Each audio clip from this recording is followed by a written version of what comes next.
in the windswept valleys of Cedar Valley, Montana, where winter storms can last for weeks and the nearest neighbor lives 20 miles away. Marcus Thompson made a discovery on his doorstep that would shatter his carefully constructed solitude forever. The year was 1893, and Marcus had spent the last 3 years avoiding human contact, nursing his grief like a wounded animal retreats to its den. Before we jump back in, tell us where you're tuning in from and if this story touches you. Make sure you're subscribed, because tomorrow I've saved something extra special for you. What he found that snowy November morning: 5 pregnant women huddled together against his cabin door, their faces pale with exhaustion and their eyes filled with desperate hope, would force him to confront not only his own isolation but a truth so extraordinary it would reshape his understanding of family, loss, and second chances. The autumn of 1893 arrived early in Cedar Valley, bringing with it the kind of bone-deep cold that seemed to seep through even the thickest wool coats. Marcus Thompson stood on the porch of his log cabin, watching his breath form clouds in the crisp morning air as he surveyed the vast expanse of his Broken Arrow ranch. At 35, his face carried lines that spoke of more than just years spent squinting into harsh mountain sunlight. They were the etchings of a man who had loved deeply and lost everything, a man who had chosen exile over the risk of feeling such pain again. Marcus hadn't always been a hermit. 3 years earlier, he had been the proud owner of one of the most prosperous cattle operations in Cedar Valley, a man with a beautiful wife named Catherine, and dreams of raising a family in the pristine wilderness of Montana. The cabin behind him still held reminders of those happier times: a rocking chair Catherine had insisted on placing by the fireplace, hand-sewn curtains that filtered the morning light into warm golden patterns, and a cradle he had carved himself. During the long winter evenings while Catherine grew round with their first child, that cradle now sat empty in what was once going to be the nursery, gathering dust like everything else that reminded him of the life he had lost. Catherine had died in childbirth during a particularly brutal winter storm, with the doctor unable to reach them through the snow-blocked mountain passes. Their son had lived only 3 hours, long enough for Marcus to hold him and whisper promises he would never be able to keep. In a single night, his dreams of legacy and family had crumbled like autumn leaves beneath his boots. The people of Pine Ridge, the small town 20 miles south of his ranch, had tried to help in those first dark months. Neighbors brought casseroles and offered sympathy. The pastor had made the long journey to counsel him about God's plan, and well-meaning widows had hinted at the healing power of new love. But Marcus had rejected it all, closing himself off from a world that had taken everything he held dear. He dismissed his ranch hands except for Ben Rodriguez, a loyal foreman who had worked for his father and refused to abandon him despite Marcus's increasingly antisocial behavior. Ben was the only person Marcus spoke to regularly now, and even those conversations rarely strayed beyond the practical matters of running cattle and maintaining the property. The rest of his days were spent in solitary routine checking on his herd, mending fences, chopping wood for the winter, and trying not to think about the empty spaces that Catherine and their son had once filled. He had grown comfortable in his isolation, finding a bitter peace in the rhythm of work and the vast silence of the mountains. On this particular morning, Marcus was preparing for what promised to be a difficult winter. The signs were all there: early snowfall, the way the elk had descended to lower elevations weeks ahead of schedule, and the thickness of the fur on his few remaining barn cats. He had spent the previous day securing the last of his hay supply and checking the winter feed for his cattle. With Ben's help, he had managed to build up enough supplies to see both man and beast through the harsh months ahead.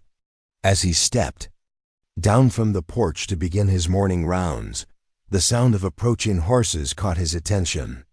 Marcus frowned, pulling his coat tighter against the wind.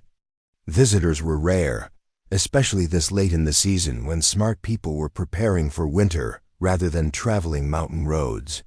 He shaded his eyes against the morning sun and squinted toward the main trail that wound down from the high country toward his ranch.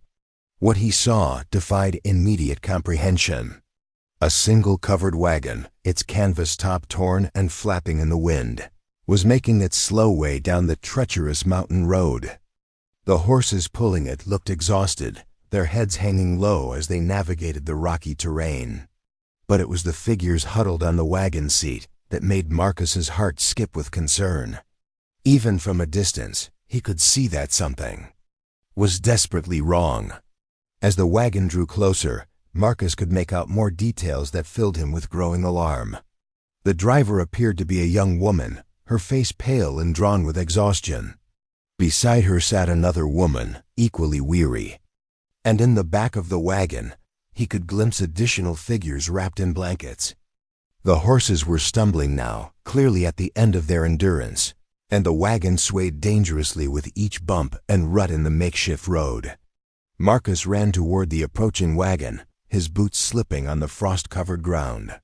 As he got closer, he could see that his initial assessment had been correct.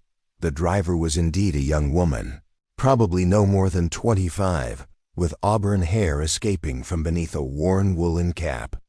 Her companion looked slightly older, with similar features and the same determined set to her jaw despite her obvious exhaustion.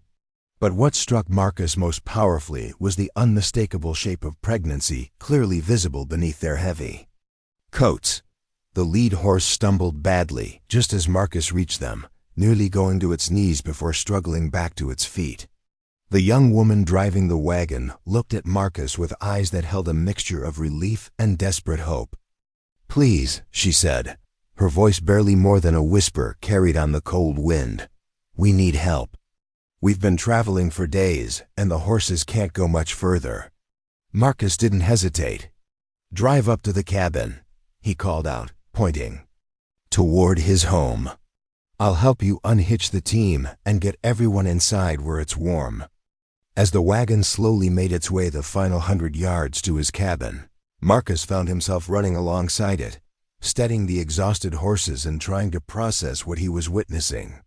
When they finally reached the porch, he was able to see into the back of the wagon more clearly, and what he discovered left him speechless.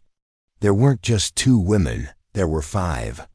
5 young women, all visibly pregnant, all wrapped in thin blankets and shivering in the mountain cold.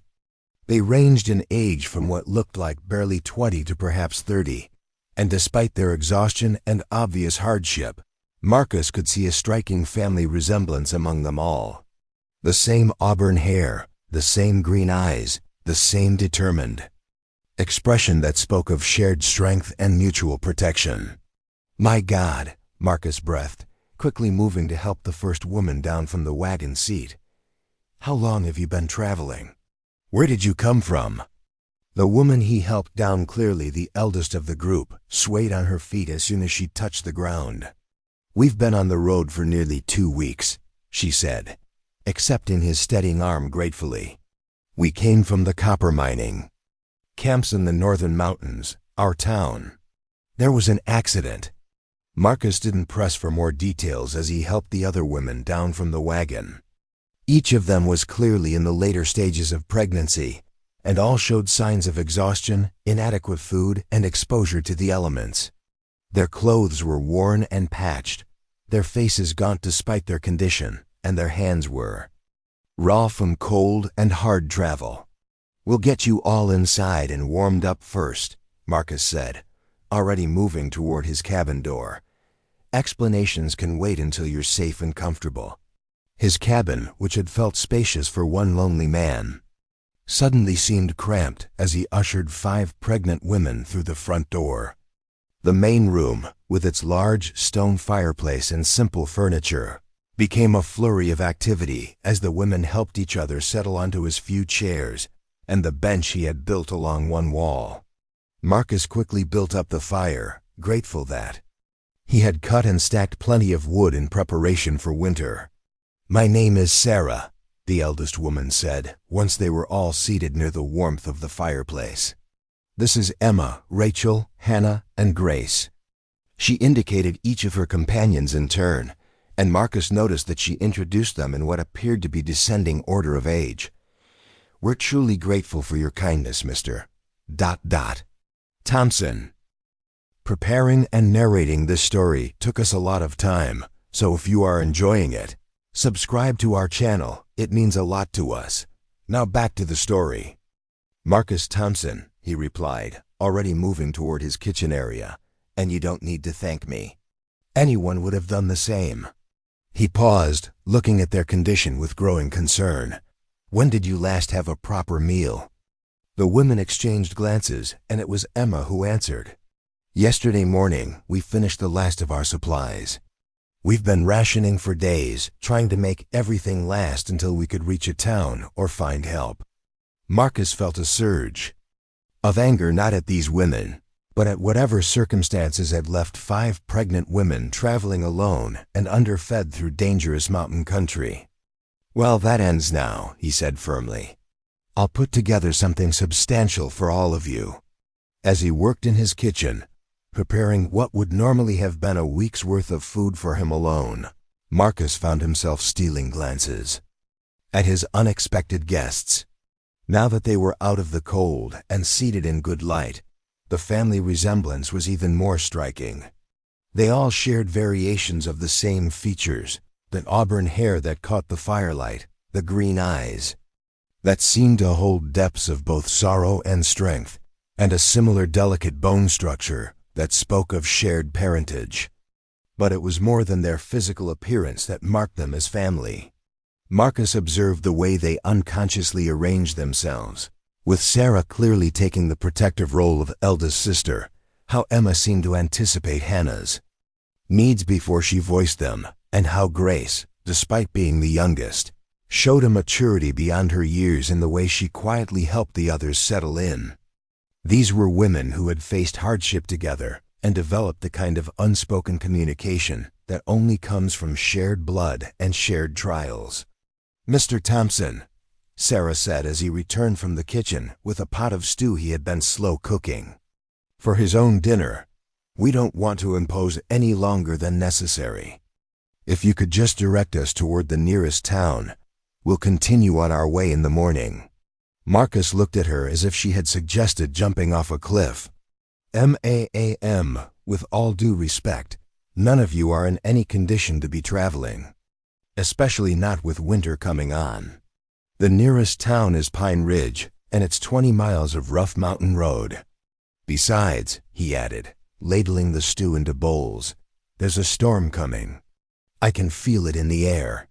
You'd be risking your lives, and the lives of your children." The mention of their unborn children caused all 5 women to unconsciously place protective hands over their swollen bellies, a gesture that tugged at something deep in Marcus's chest.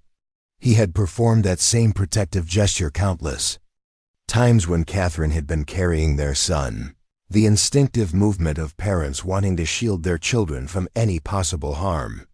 "We appreciate your concern," Emma said carefully, "but we can't remain here indefinitely. We have family we're trying to reach."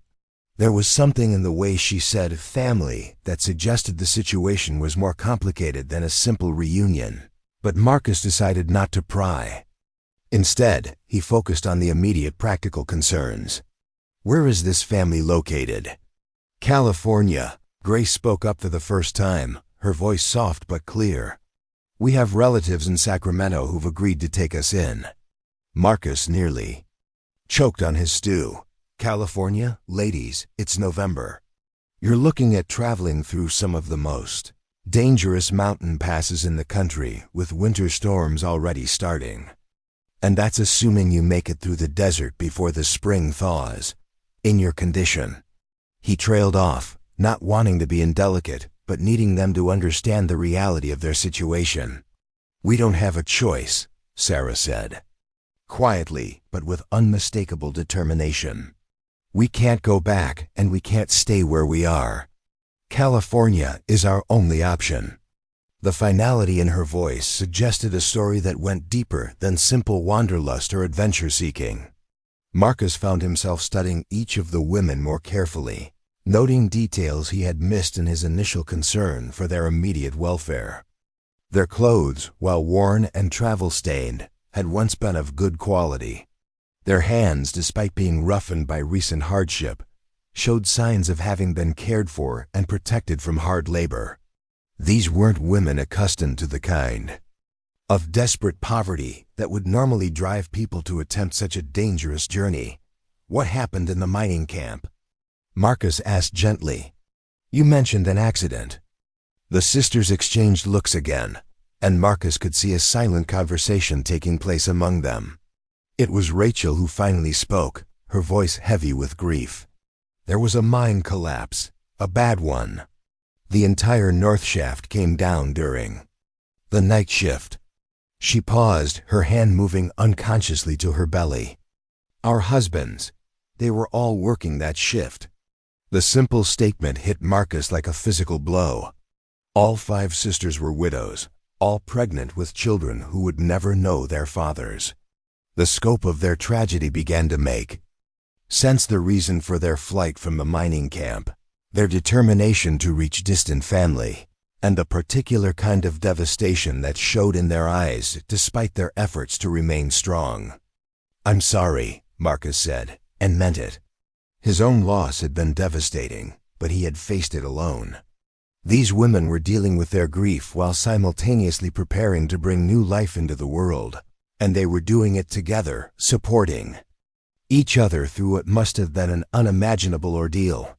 "The mining company offered us a settlement," Emma continued the story, "but it wasn't much, and there was talk that even that might not come through.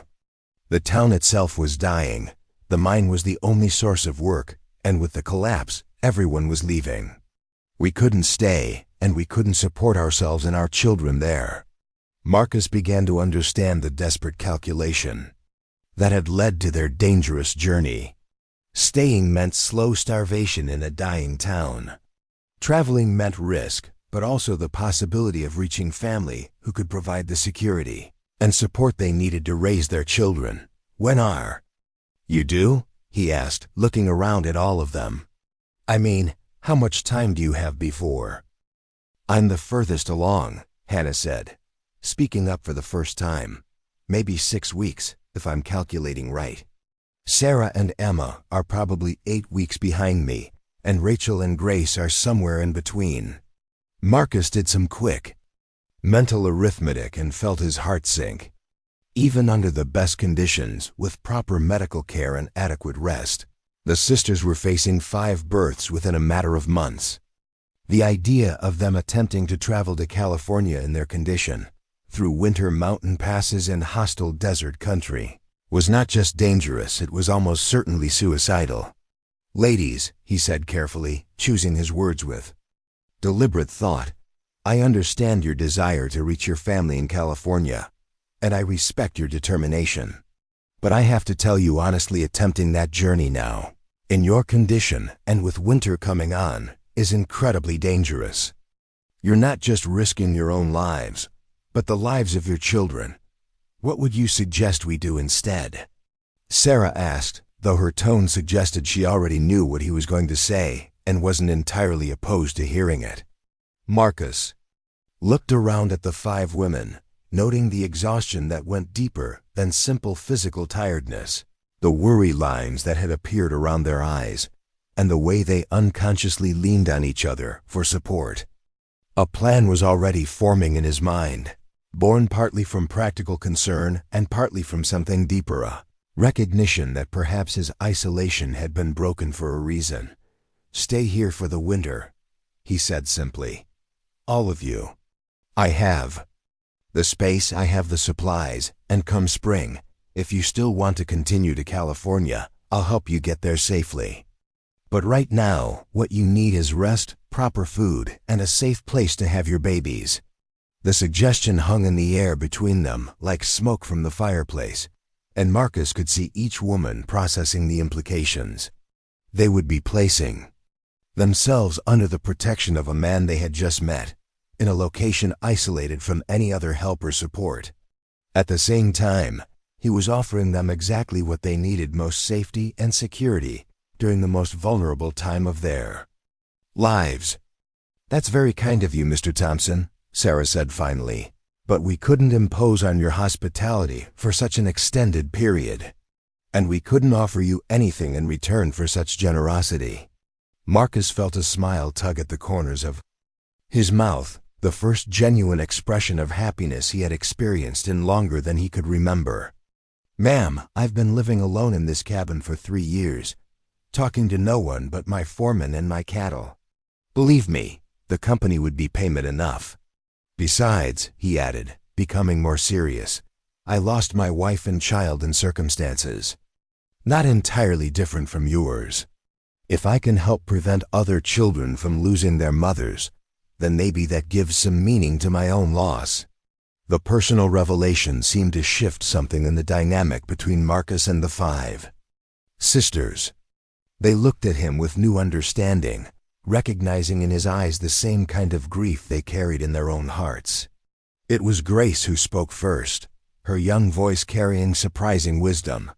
We accept, she said simply, looking around at her sisters for confirmation. And we're grateful beyond words. As the afternoon wore on and the promised storm clouds began gathering over the mountain peaks, Marcus found himself making preparations he hadn't thought about in years. The cabin would need to be reorganized to accommodate 6 people instead of 1.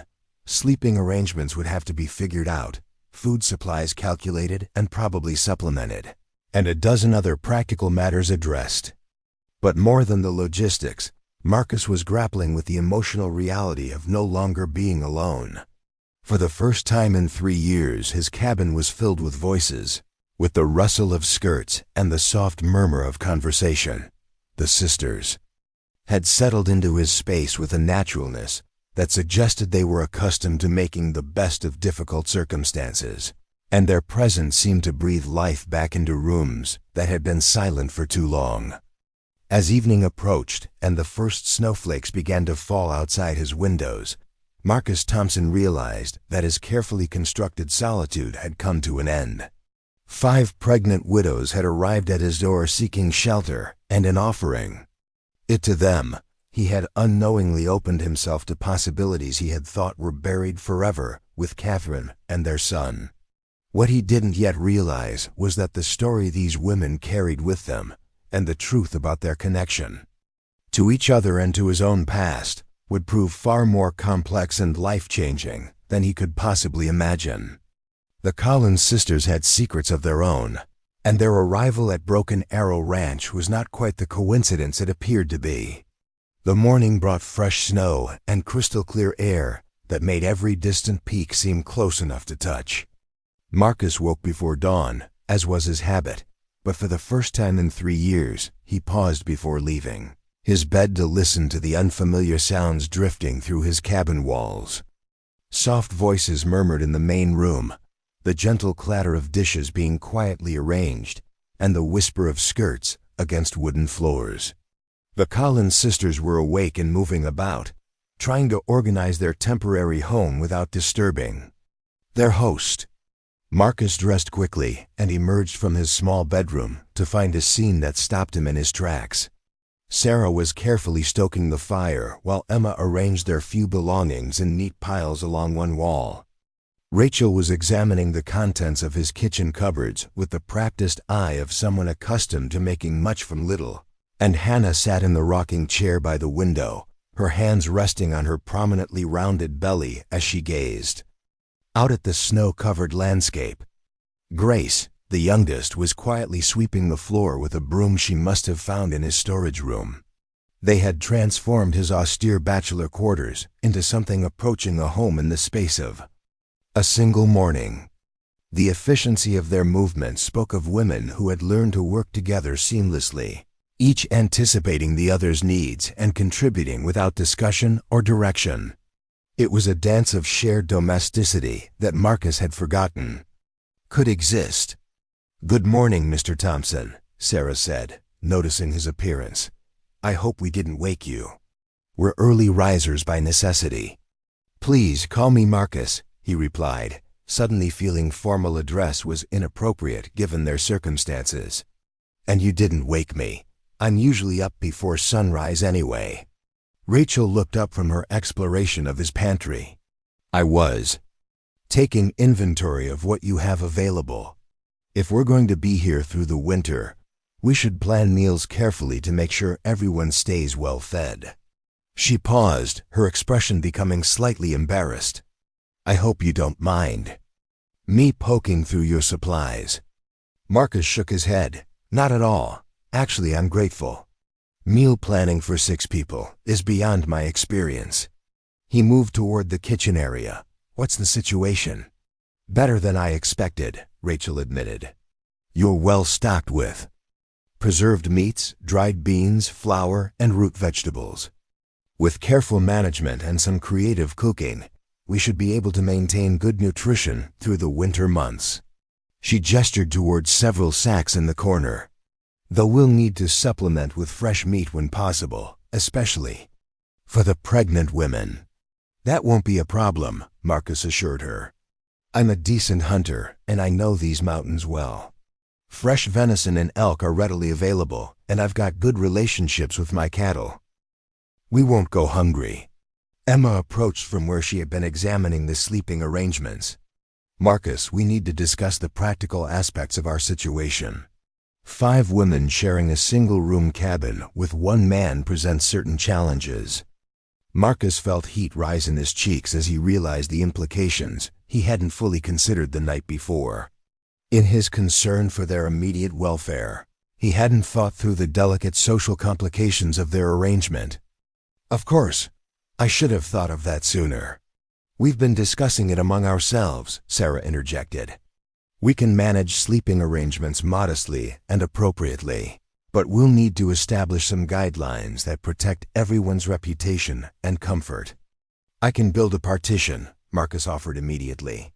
There's lumber in my workshop, and I can construct a privacy wall that divides the main room. You ladies can have the larger section, and I'll take the smaller area near the kitchen. Hannah spoke up from her position by the window. That would be helpful, but there's another consideration. As our pregnancies progress, we're going to need assistance that goes beyond what we can provide for each other. Medical assistance. The reality of what Hannah was suggesting settled over Marcus like cold mountain air. 5 women, all due to give birth during the winter months, in an isolated cabin 20 miles from the nearest doctor. The magnitude of responsibility he had assumed began to crystallize in his mind. Dr. Catherine Miller in Pine Ridge is the closest physician, he said slowly. She's experienced with childbirth, but getting to her during winter storms could be impossible. He paused, thinking through the logistics. I'll need to prepare for the possibility that we'll have to manage without outside help. We've all given this considerable thought, Grace said quietly. Sarah assisted with births in our mining camp. She has more experience than any of us, but even she acknowledges that complications can arise that require proper medical intervention. Marcus looked around at the 5 women, seeing them clearly for perhaps the first time. They weren't simply refugees seeking temporary shelter. They were 5 individuals preparing to bring new life into the world under challenging circumstances, and they were depending on him to provide not just physical protection, but the support and resources necessary to ensure their babies arrived safely.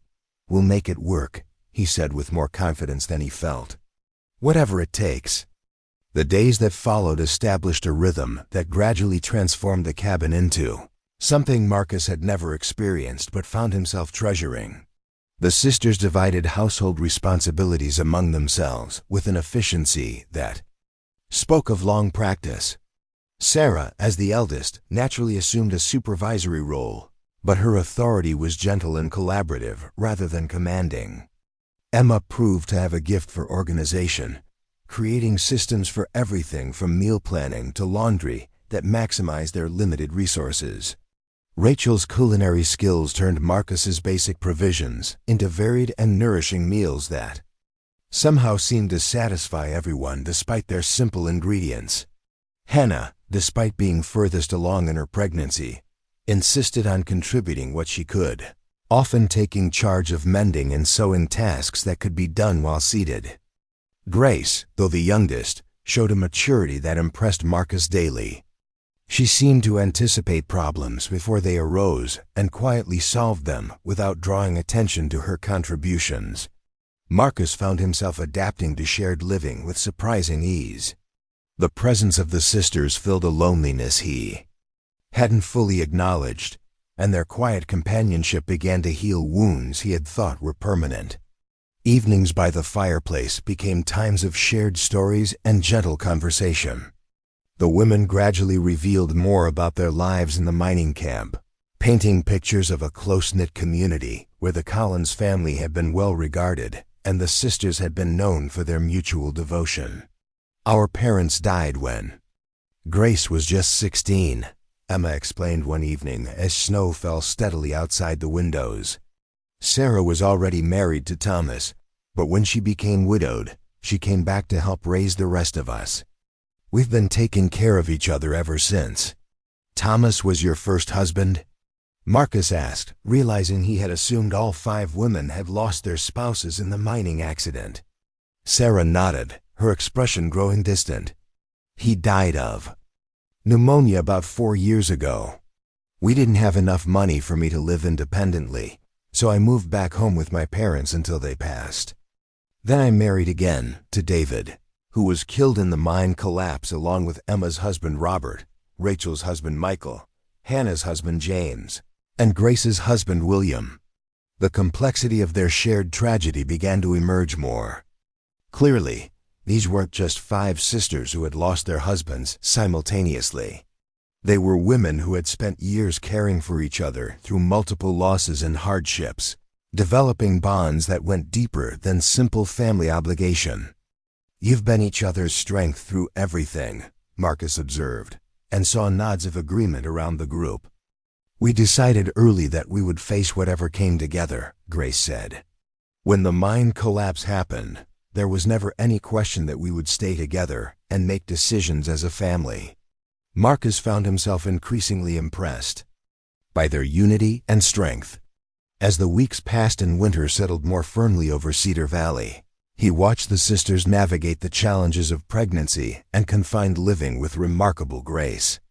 They rarely complained, despite obvious discomfort, and they maintained their supportive relationships even when space was cramped and nerves occasionally frayed. Ben Rodriguez, Marcus's foreman, visited regularly to check on ranch operations and was immediately charmed by the Collins sisters. His wife Maria had died 2 years earlier, leaving him to raise 3 young children alone, and he appreciated the sisters' practical wisdom and gentle advice about managing domestic challenges. "You're a lucky man, Marcus," Ben said one afternoon, as they repaired a fence line together.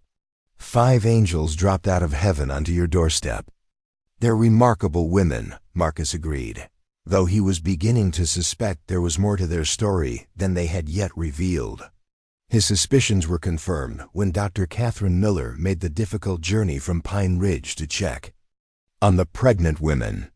The doctor, a capable woman in her 50s who had served the mountain communities for over 20 years, examined each of the sisters and pronounced them all in good health considering their circumstances. "You're fortunate to have found such good care," she told the women as she prepared to leave. "Mr. Thompson has created an environment that should see you safely through your pregnancies." It was as Dr. Miller was preparing to depart that she pulled Marcus aside for a private conversation. "I need to ask you something, and I want an honest answer. Have any of these women mentioned the name Collins in connection with anyone other than their late husbands?" Marcus frowned. "Collins is their family name. Why do you ask?" Dr. Miller studied his face carefully. "Because I treated a man named Patrick Collins about 8 years ago. He was brought to me after a mining accident, badly injured, but he recovered. He told me he was searching for his daughters who had been separated from him during a fire that destroyed their town in Colorado. 5 daughters, he said, all with auburn hair and green eyes." The information hit Marcus like a physical blow. "You think the sisters might be his daughters?" "The timing would be right. and the physical description matches perfectly. Patrick Collins told me he had been searching for years, following rumors and reports of 5 young women traveling together. Dr. Miller paused. He also told me that when he found them, he intended to claim a substantial inheritance that had been left to the family by a relative back east. Marcus felt his world shift slightly. Did he say where he was going when he left your care? North, toward the mining camps. That was about 6 months ago. Dr. Miller mounted her horse, then looked down at Marcus with concern. I'm not saying this to cause trouble, but if those women are Patrick Collins' daughters, and if he's still searching for them, you should know that he seemed like a man with his own agenda. I'd be careful about who you trust with information about their whereabouts. As Dr. Miller rode away through the falling snow, Marcus found himself grappling with new questions about his houseguests. Were the Collins sisters hiding from someone? Was their flight to California motivated by more than simply seeking family support? And if Patrick Collins was indeed their father, why hadn't they mentioned him? That evening, as the sisters gathered around the fireplace for their usual after-dinner conversation, Marcus decided to approach the subject carefully. Dr. Miller mentioned something interesting when she was here today. She asked about the name Collins in connection with someone other than your late husband's. The reaction was immediate and telling. All 5 women went still, and Marcus could see fear flash across their faces before they quickly masked it. Sarah was the first to recover her composure. What exactly did she say? Sarah asked, her voice carefully controlled. She treated a man named Patrick Collins about 8 months ago. He told her he was searching for 5 daughters with auburn hair and green eyes who had been separated from him years ago. Marcus watched their faces carefully. She thought you might be those daughters. The silence that followed was heavy with unspoken communication between the sisters. Finally, it was Emma who spoke, her voice barely above a whisper. Patrick Collins is our father, and yes, we've been running from him. The admission hung in the air like smoke, and Marcus could see the relief on their faces at finally sharing this burden. Why are you running from your own father? Because he's not a good man, Grace said with surprising vehemence. He abandoned us when we were children, after our mother died. We survived on our own, taking care of each other, building lives without him. Now that there's an inheritance involved, suddenly he wants to be a father again. Rachel continued. The explanation. He tracked us down in the mining camp about a year ago. He wanted us to come with him to claim some money that a great-aunt had left to the family. But he made it clear that he intended to control that money himself, using us as his legal claim to it. We refused, Hannah added. We had made good lives with our husbands. We were happy, and we wanted nothing to do with a father who had shown us nothing but neglect when we needed him most. Sarah took up the story. When our husbands were killed in the mine collapse, Patrick saw it as an opportunity. He came back, offering to take care of us in our time of need. But what he really wanted was to force us to travel east with him to claim the inheritance. So you left the mining camp to get away from him. Marcus concluded. We thought if we could reach our mother's family in California, we could establish new lives there and he would never find us, Emma explained. But traveling in our condition proved more difficult than we anticipated. Marcus felt a surge of protectiveness that surprised him with its intensity. Do you think he's still looking for you? Patrick Collins doesn't give up easily, Sarah said grimly. If there's money involved, he'll keep searching. And if Dr. Miller mentioned meeting us to anyone else, word could get back to him. Marcus stood and moved to the window, looking out at the snow-covered landscape that had become both sanctuary and potential trap. Then we'll make sure you're safe here until spring. After that, we'll figure out the best way to get you to California without him being able to track you.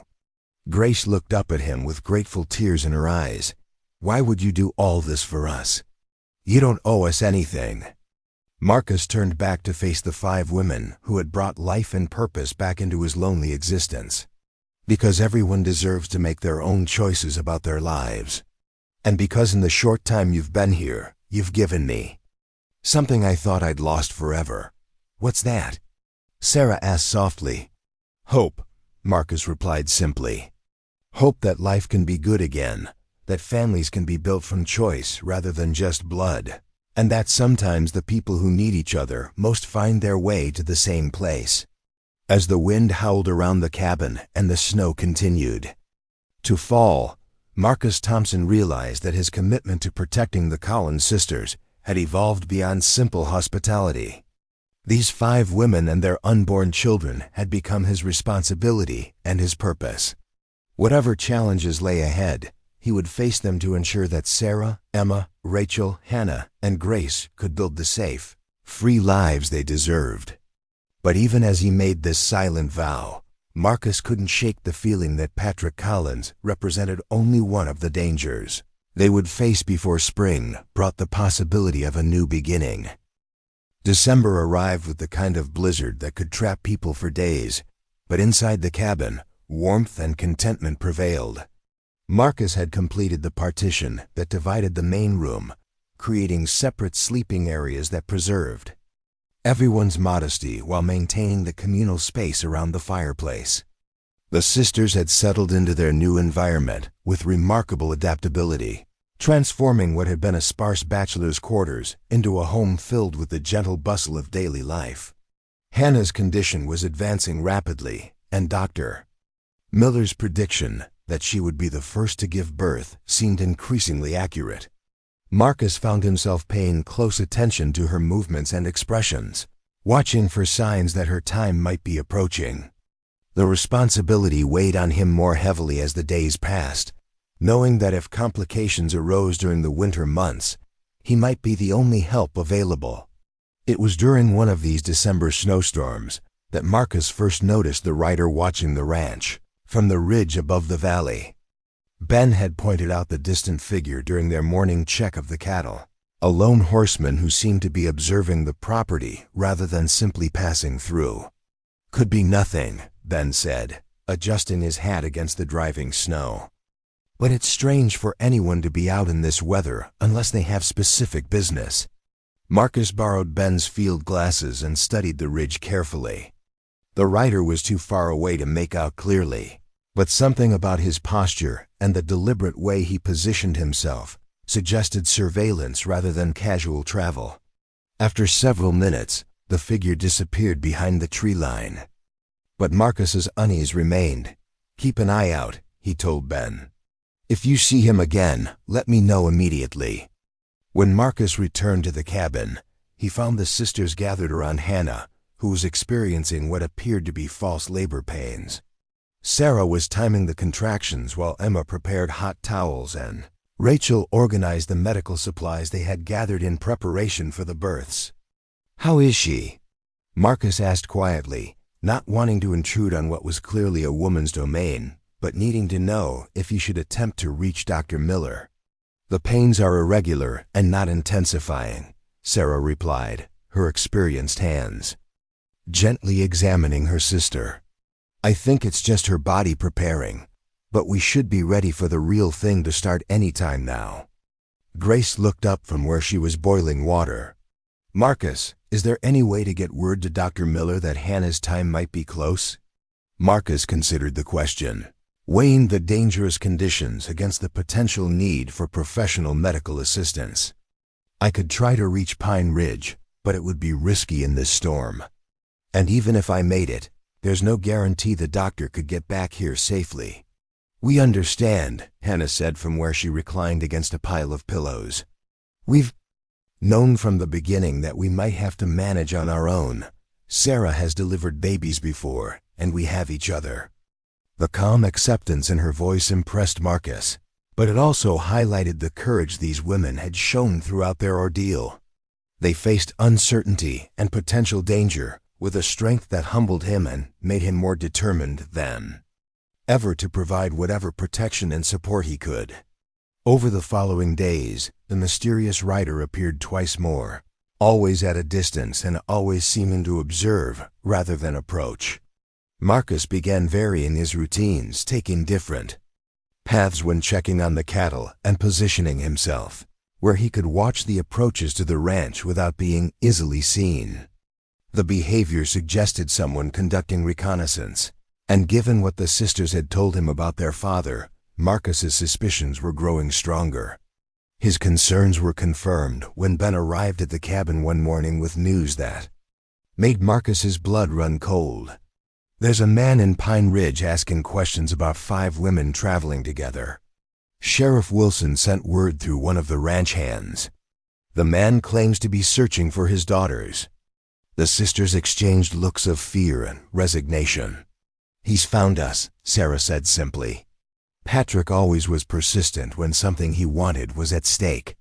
"What exactly did he tell the sheriff?" Marcus asked, already formulating plans. "For protecting his house guests.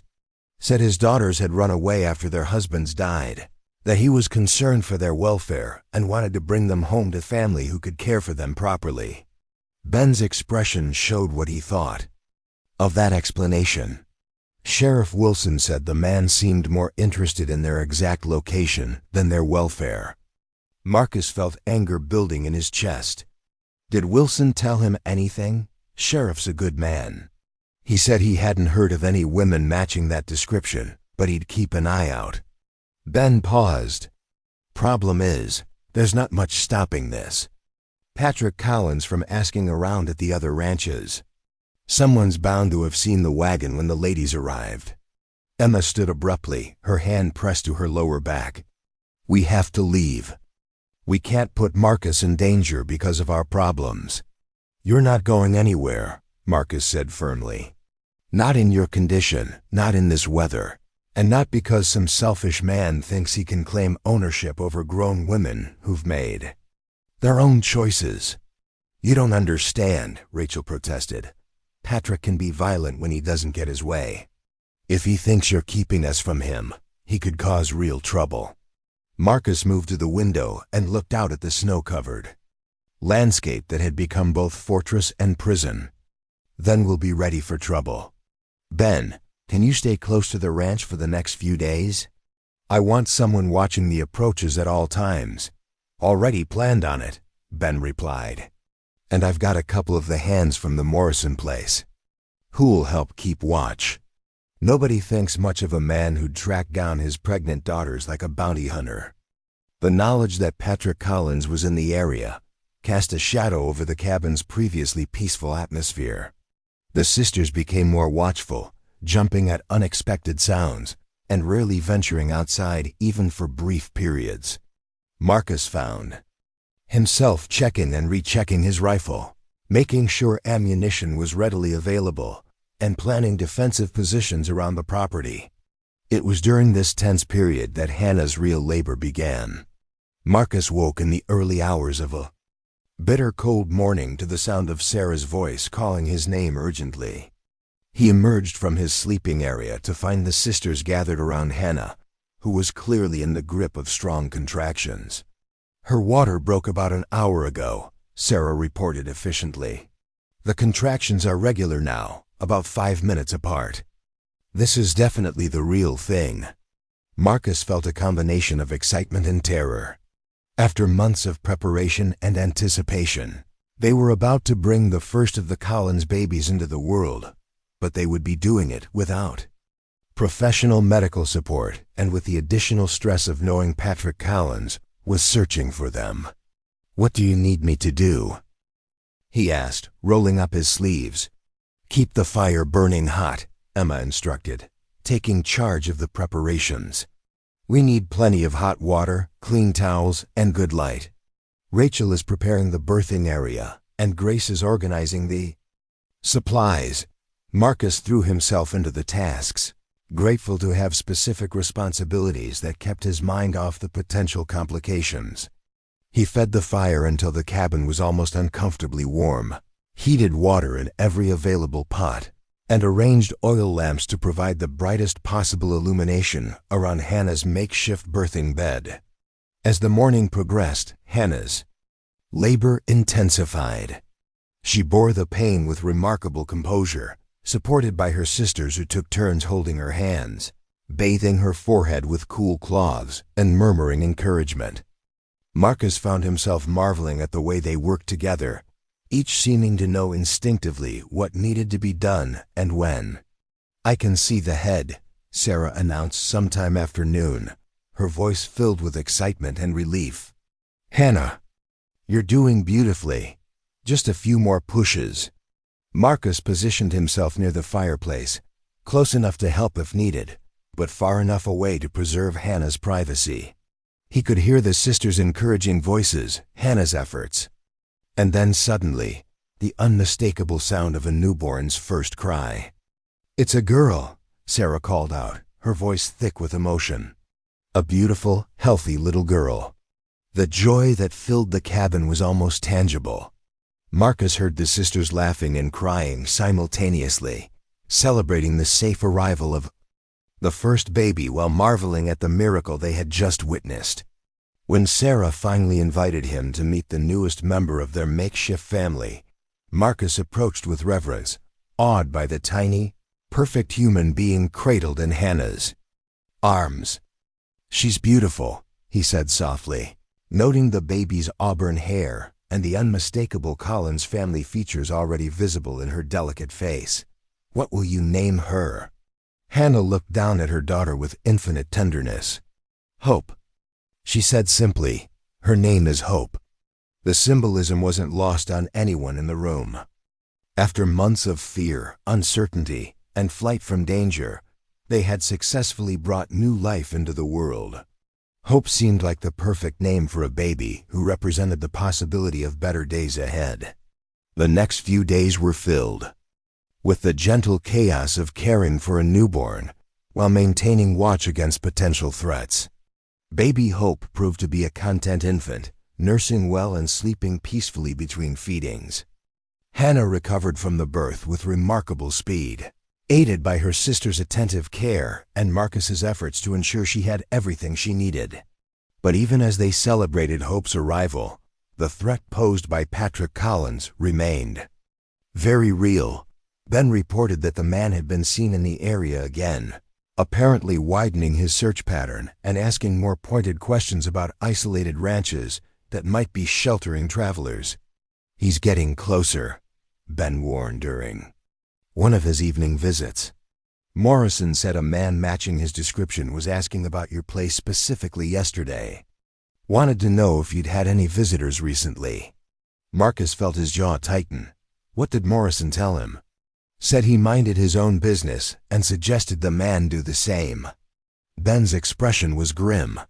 "But Marcus, this fellow isn't going to give up. And with a new baby in the house, you've got additional considerations now." That night, as Marcus sat by the fire listening to the soft sounds of the sleeping household, he made a decision that would change everything. He couldn't continue to simply wait and hope that Patrick Collins would abandon his search. The man's persistence and apparent willingness to pursue his daughters, despite their clear desire to avoid him, suggested someone who would escalate his efforts rather than retreat. The next morning, Marcus announced his intentions to the sisters. "I'm going to Pine Ridge to have a conversation with your father." The reaction was immediate and alarmed. "Marcus, no," Sarah protested. "You don't know how dangerous he can be when he's crossed." "He's already been crossed," Marcus replied calmly, "by 5 women who chose to build their own lives rather than become his pawns in claiming an inheritance. What I'm going to do is make it clear that his daughters are under my protection and that he needs to respect their choices." Emma shook her head vigorously. "He won't listen to reason. Patrick has convinced himself that he has a right to control our lives because we're his blood relatives. He sees us as property, not people." "Then maybe it's time someone explained the difference to him," Marcus said, his voice carrying a steel that the sisters had never heard before. "I won't have you living in fear when you should be celebrating Hope's birth and preparing for the arrival of the other babies." Grace looked up from where she was holding baby Hope. "What if he tries to hurt you?" Marcus met her gaze steadily. "Then he'll discover that I'm not as easy a target as 5 pregnant women traveling alone." He moved to the gun cabinet and began checking his weapons. Ben will stay here with you while I'm gone. If anything happens to me, he has instructions to get you all to safety. Hannah struggled to sit up from her recovery bed. Marcus, please reconsider. We're not worth the risk you'd be taking. The statement hit Marcus harder than any physical blow could have.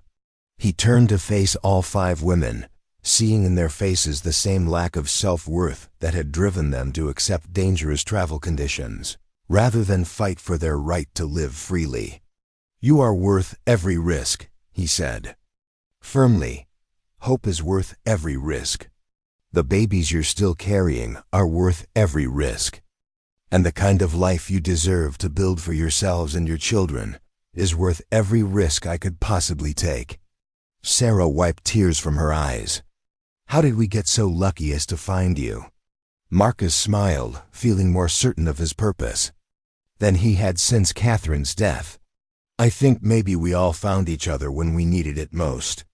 As he prepared to ride to Pine Ridge for what would certainly be a difficult and potentially dangerous confrontation, Marcus reflected on how completely his life had changed since that snowy morning when he'd found 5 desperate women on his doorstep. He had gained a family worth protecting, a purpose worth fighting for, and a future worth building. Whatever Patrick Collins had planned, Marcus Thompson was ready to face it head-on. The ride to Pine Ridge took Marcus through familiar mountain passes, but the landscape felt different now that he was traveling with such serious purpose. The crisp winter air carried the scent of pine and snow, and the steady rhythm of his horse's hooves on the frozen ground gave him time to organize his thoughts for the confrontation ahead. He had faced dangerous men before, but never with so much at stake. Never when the safety of 5 women and their children depended on his ability to convince someone to abandon what they saw as their rightful claim. Pine Ridge appeared before him as the afternoon sun began its descent toward the western peaks. The small town was bustling with winter activity, smoke rising from chimneys and people moving purposefully between buildings bundled against the cold. Marcus tied his horse outside the sheriff's office and paused to steel himself for what was to come. Sheriff Tom Wilson looked up from his desk as Marcus entered, recognition immediate in his weathered features. Marcus Thompson, heard you might be coming to town. This about the man who's been asking questions about those women? It is, Marcus replied, settling into the chair across from the sheriff's desk. I need to know everything he told you, and everything you've heard about his activity since then. Wilson leaned back in his chair, studying Marcus with shrewd eyes. Man calls himself Patrick Collins. Claims to be looking for his 5 daughters who ran off after their husbands died in some mining accident up north. Says he's worried about their condition and wants to bring them home to family who can care for them properly. What's your assessment of him? Lying through his teeth, Wilson said bluntly. I've been sheriff in this territory for 15 years, Marcus. I know the difference between a worried father and a man with his own agenda. This Collins fellow is more interested in tracking down these women than he is in their welfare. Marcus felt a measure of relief that the sheriff had seen through Patrick's deception. Has he said anything specific about what he plans to do when he finds them? Claims he just wants to talk to them. Convince them to come east with him where there's family money that can support them and their children. Wilson's expression grew darker. But there's something about the way he talks about these women that doesn't sit right. Like they're property that's been stolen from him rather than people who made their own choices. Where is he staying? Miller's boarding house, last I heard. But Marcus, Wilson leaned forward seriously, if you're thinking of confronting this man, you should know he's been asking very specific questions about your ranch. Seems to think those women might be with you. Marcus had expected this development, but hearing it confirmed still sent a chill through him. What kind of questions? Wanted to know about your usual routines, how often you have visitors, whether you've been seen with any women recently. Wilson stood and moved to the window, looking out at the busy main street. I told him I don't keep track of my citizens' personal business unless they break the law, but he's persistent. Been talking to shopkeepers, asking the blacksmith about horses that might have been brought in for care, even questioning kids about what they might have seen. So he knows something. He suspects something. But Marcus, suspicion and knowledge are different things. If those women are at your place, and if they don't want to see their father, then legally you're not obligated to help him find them. Adult children have the right to choose their own associations. The confirmation of legal protection was reassuring, but Marcus knew that men like Patrick Collins weren't always concerned with legal niceties. I appreciate the information, Sheriff. If you could point me toward Miller's boarding house, I'd like to have that conversation with Mr. Collins myself. Wilson's expression grew concerned. Marcus, I can't stop you from talking to the man, but I can advise caution. There's something about Patrick Collins that makes me think he could be dangerous if cornered. I'll be careful, Marcus promised, though he was already committed to whatever risks the confrontation might bring. Miller's boarding house occupied a two-story building near the center of town, its front porch lined with rocking chairs that were empty in the winter cold.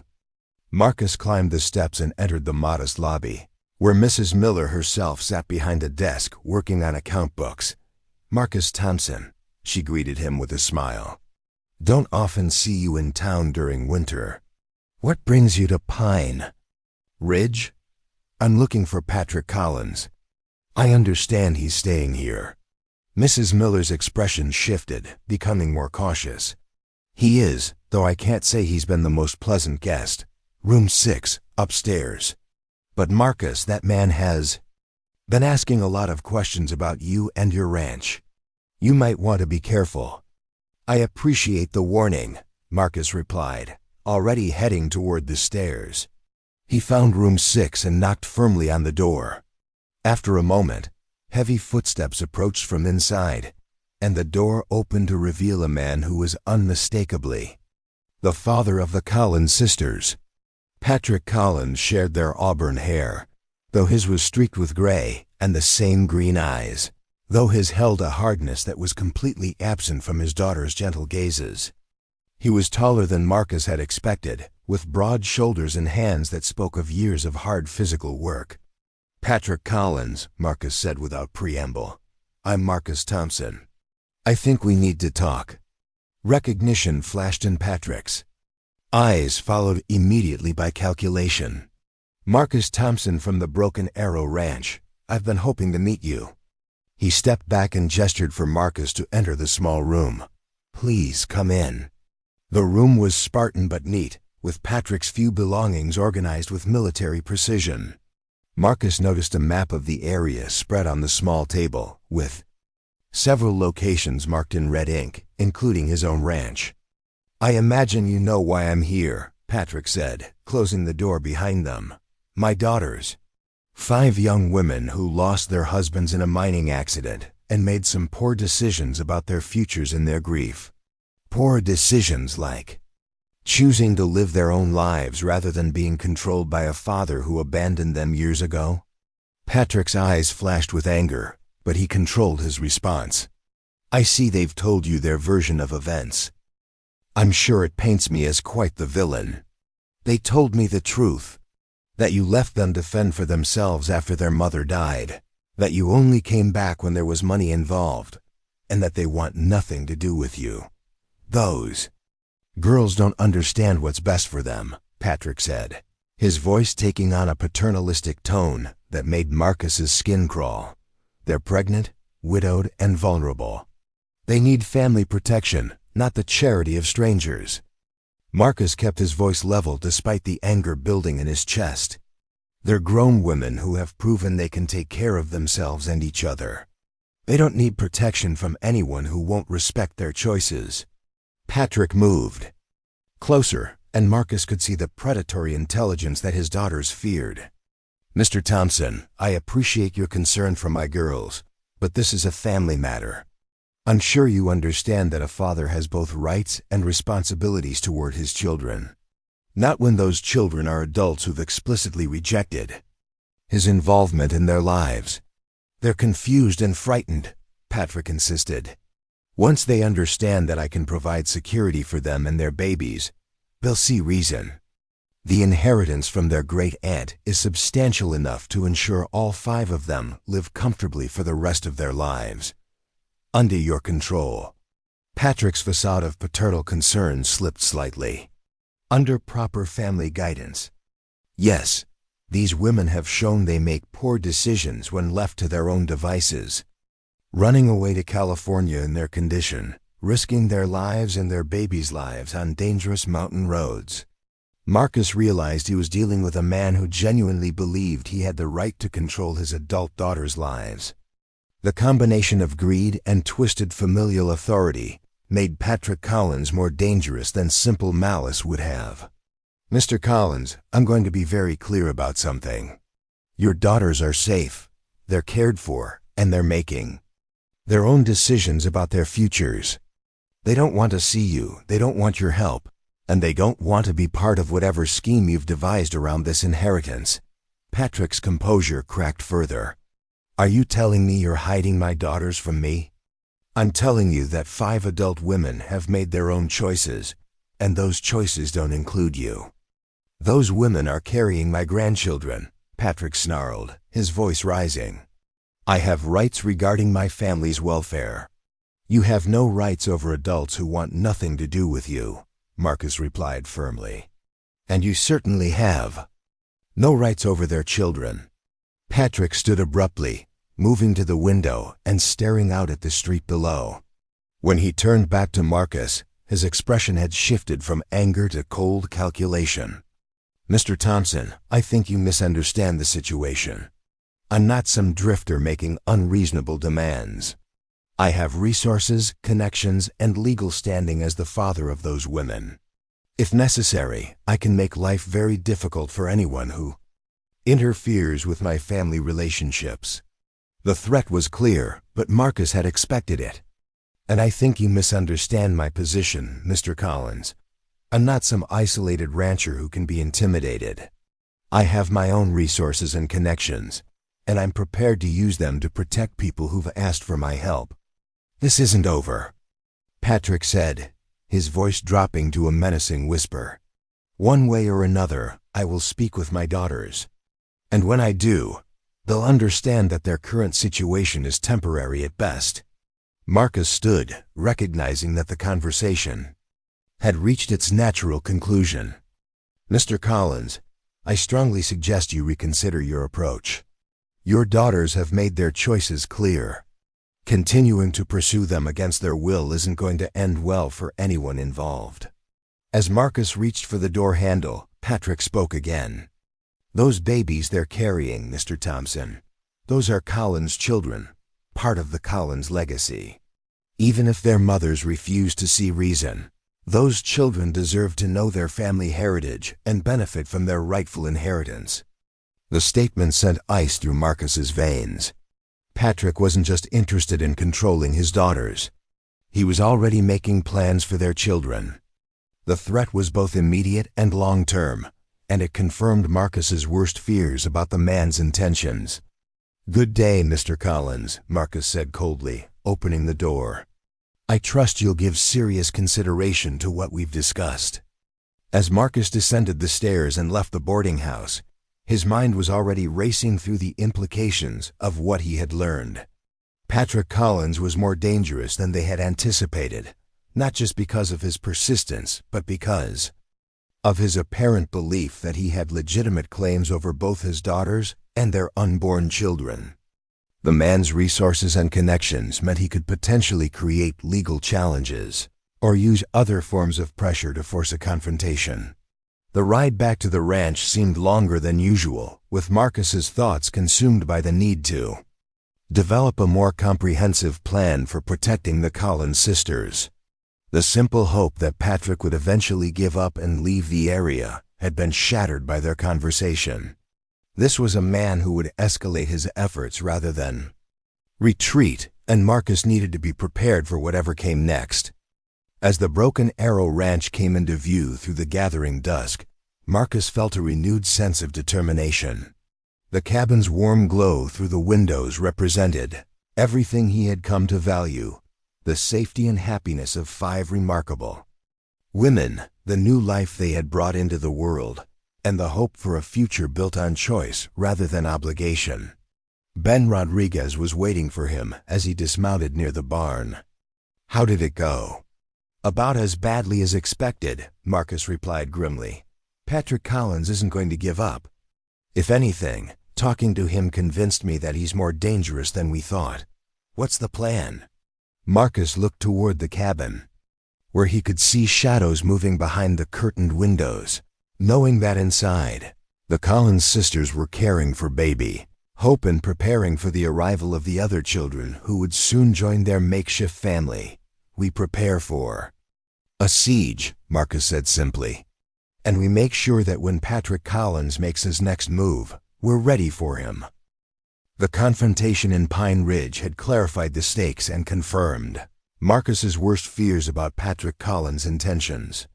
But it had also strengthened his resolve to protect the women who had transformed his lonely existence into something worth fighting for.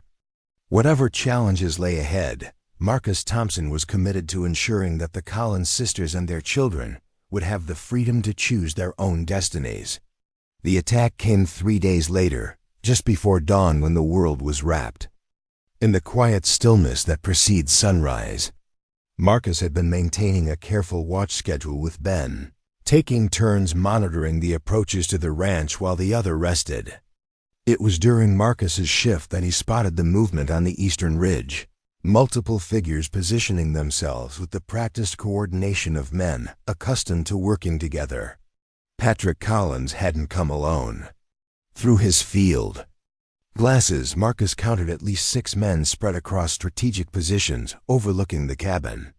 They moved with military precision, suggesting that Patrick had recruited help from men experienced in conflict rather than simple hired laborers. The implications were chilling, confirming Marcus's worst fears about how far Patrick was willing to go to claim his daughters and their inheritance. Marcus slipped back into the cabin, where the household was just beginning to stir. Sarah was nursing baby Hope near the fireplace while Emma quietly prepared breakfast, moving carefully to avoid waking her sleeping sisters. The peaceful domestic scene stood in stark contrast to the danger gathering outside, and Marcus felt a fierce protectiveness surge through him.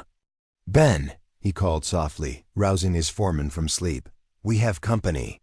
Ben was instantly alert, reaching for his rifle as he rose from his bedroll. "How many?" "At least 6, positioned on the eastern ridge. They've got the cabin surrounded." Marcus moved to wake the sisters, his voice gentle but urgent. "Ladies, I need you all to wake up. We have a situation." The Collins sisters came awake quickly, their months of living in fear having taught them to respond immediately to signs of danger. Rachel and Grace helped Hannah to her feet while Emma gathered baby Hope from Sarah's arms, all of them moving with the quiet efficiency of people who had learned to face crisis together. "Is it Patrick?" Sarah asked, though the answer was clear in her expression. "Yes, and he brought help. Professional help, from the look of it." Marcus checked his ammunition while speaking, his mind already working through defensive options. "Ben and I can hold them off, but I need you all in the safest part of the cabin." Sarah shook her head firmly. "We're not helpless, Marcus. We can shoot, and we're not going to cower while you and Ben risk your lives for us." "Sarah's right," Emma added, moving to the gun cabinet. "We've been taking care of ourselves for years. We're not going to stop now."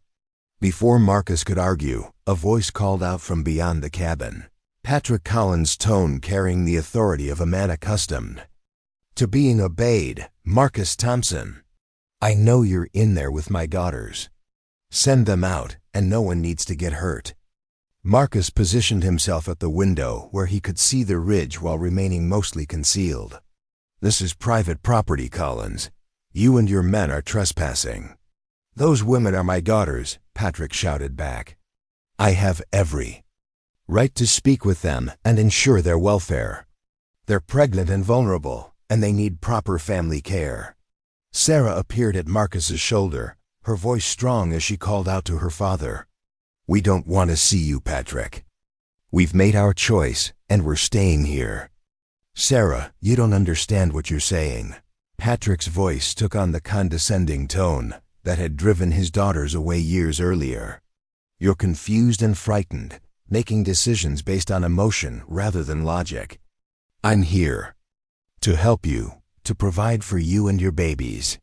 We understand perfectly, Emma called out, joining her sister at the window. We remember what your help looked like when we were children. We remember being abandoned when we needed you most. The accusation seemed to enrage Patrick, his voice rising to a near roar. I gave you everything I could. When your mother died, I was devastated, struggling to survive myself.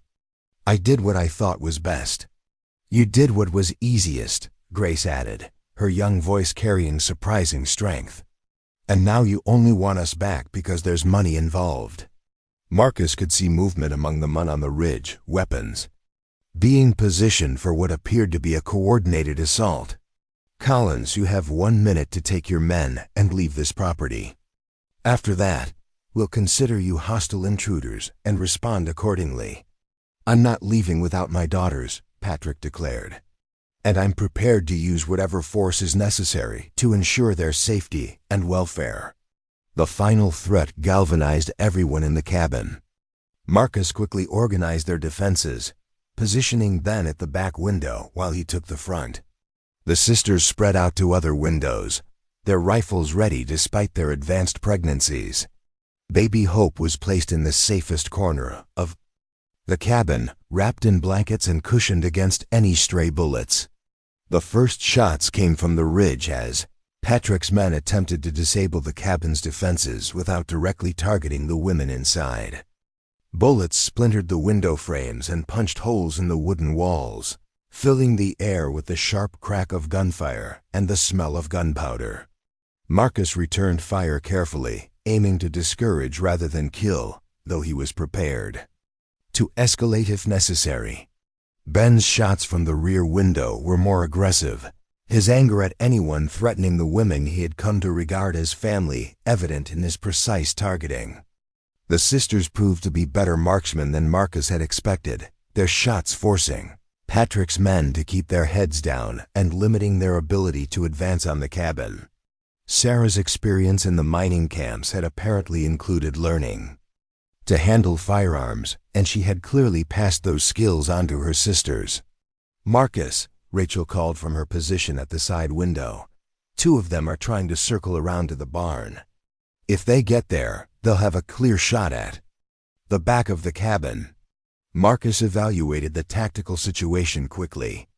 The barn provided excellent cover for an assault on their rear defenses, and he couldn't allow Patrick's men to establish a position there. Ben, can you keep them pinned down from here? For a while, Ben replied, pausing to reload. But if they coordinate a rush from multiple directions, we're going to be in trouble. It was Hannah who provided the solution, despite being barely a week past giving birth. There's another way out, she said, pointing toward the root cellar entrance in the cabin's floor. That tunnel connects to the old mine shaft about 50 yards east of here. Marcus, you could get behind them. Marcus had forgotten about the abandoned mining tunnel that the cabin's previous owner had used for storage. The entrance was concealed beneath a heavy wooden cover in the floor, and the tunnel itself emerged in a cluster of rocks that would provide excellent concealment. That's dangerous, Sarah protested.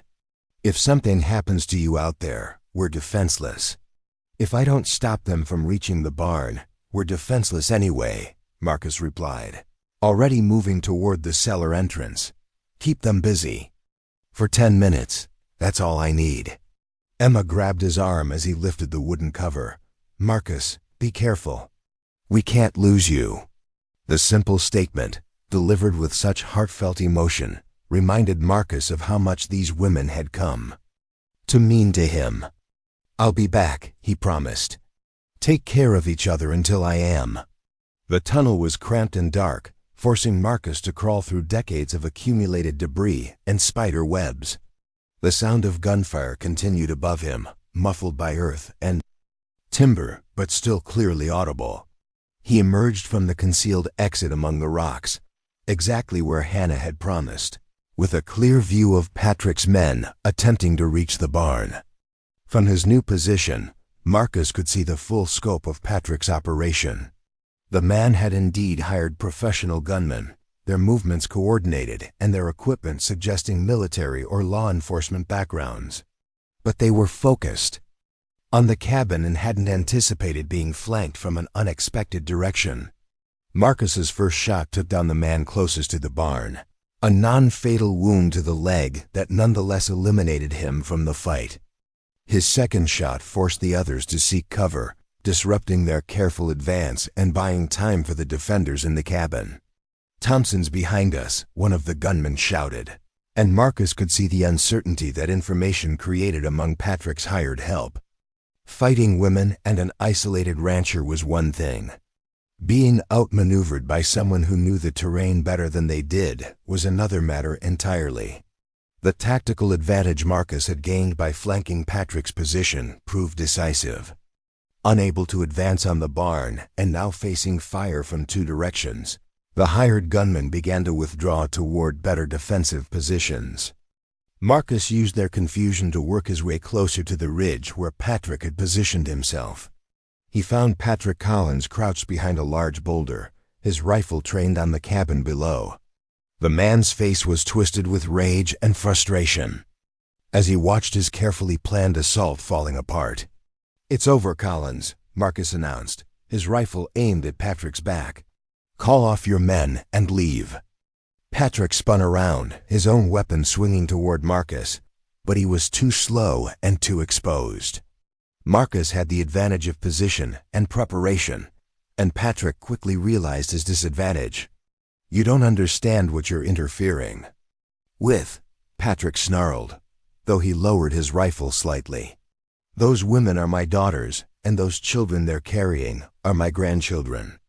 I have legal rights." "You have no rights over people who've rejected you," Marcus replied firmly. "And you certainly have no rights that justify this kind of violence." "The inheritance is worth over $200,000, Patrick said desperately, apparently believing that the amount would make Marcus understand his position. "Enough to set up all 5 girls and their children for life. I'm trying to help them." "By terrorizing them? By hiring gunmen to attack them?" Marcus shook his head in disgust. "You're not trying to help anyone but yourself." The sound of approaching horses drew both men's attention toward the main trail. Sheriff Wilson appeared with a posse of 6 mounted men, their arrival timed perfectly to end the standoff. Marcus realized that Ben must have sent word to town during the night, calling for backup when it became clear that Patrick wouldn't be discouraged by conversation alone. "Patrick Collins," Sheriff Wilson called out as his men surrounded the remaining gunmen, "you're under arrest for armed assault and threatening the peace." The collapse of his assault seemed to break something in Patrick Collins. The man who had been so confident in his righteousness and authority suddenly looked older, diminished by the failure of his plan and the arrival of legal consequences for his actions. "They're my daughters," he repeated weakly as the sheriff approached with handcuffs. "I was just trying to bring them home. By hiring gunmen and attacking a private residence?" Wilson's voice carried no sympathy. "Mr. Collins, you've broken about 6 territorial laws, and you're lucky no one was killed in this foolish adventure." As Patrick and his hired men were led away under arrest, Marcus made his way back to the cabin where the Collins sisters waited anxiously for news of the outcome. The relief on their faces when he appeared unharmed was overwhelming, and he found himself surrounded by grateful women who had feared they might lose the man who had become their protector and friend. "It's over," he announced simply. "Patrick's under arrest, and he won't be bothering you again." Sarah burst into tears, the accumulated stress of months of fear finally finding release. "We're really safe." "You're safe," Marcus confirmed, pulling her into a gentle embrace. "All of you." Your children will grow up free to choose their own lives. Over the following weeks, as winter gradually gave way to the promise of spring, the cabin settled into a new rhythm of peace and anticipation. Emma gave birth to a healthy son she named Thomas, followed 2 weeks later by Rachel's daughter Elizabeth. Grace and Sarah, both due in the coming month, glowed with the confidence that their children would be born into safety and love. Marcus found himself transformed by the experience of helping to bring new life into the world and protecting the family he had chosen. The lonely, grief-stricken man who had isolated himself after losing Catherine and their son had discovered that love and purpose could be found in unexpected places, with people who needed what he could offer and who offered him far more in return.